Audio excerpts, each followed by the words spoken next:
విలీన పంచాయతీ ట్యాక్స్ 50% పెరిగింది 4 ఏళ్ళు. అంటే మన చట్ట ప్రకారం సంవత్సరానికి 15% దాటకూడదు. కాంపౌండింగ్ చేసినా 75% అవ్వాలి. కానీ 250 చేశారు. 2000 అప్లికేషన్ పెట్టకుండా సుమారు 2 సంవత్సరాలు పట్టింది. మరి అక్కడ డిపార్ట్మెంట్ వెళ్తుంటే అది చేద్దాం చూద్దాం అంటున్నారు కానీ పని జరగదు. ఈలోగా ట్యాక్స్ ఎగ్రీలు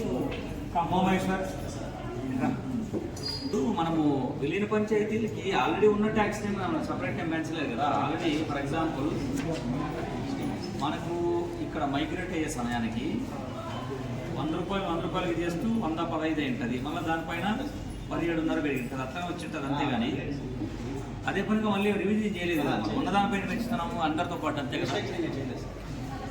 కాదు సార్, ఇది ఇయర్లీ ఫ్యాక్టరీకి వచ్చి చూపించేస్తున్నారు. డబుల్ అయిపోయింది. ఇయర్కి పెరగాలి 15% అనేది. మామూలుగా టౌన్లో ఎంత పర్సెంటేజ్ పెరిగితే అక్కడ కూడా అంతే పర్సెంటేజ్ పెరగాలి.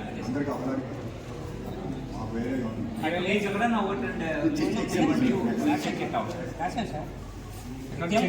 ఇటువంటివి సుమారు 2000 అప్లికేషన్. అన్నిటికీ ఏం లేదు కానీ ఎవరన్నా ఒకటి అలా జరిగింది.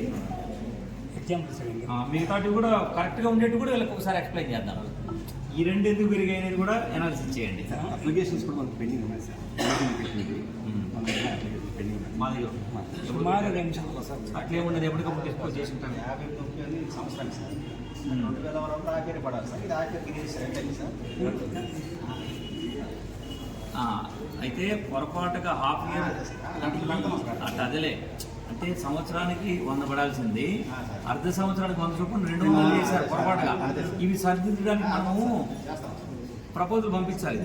వాళ్ళు చెప్పింది ఏంటంటే మన వాళ్ళు పొరపాటుగా 100ని అర్ధ సంవత్సరానికి 50 చేయాల్సింది 100 చేయాలి. అంత కాకుండా 100 చేసి 200 చేశారు పొరపాటుగా మైగ్రేట్ చేసినప్పుడు.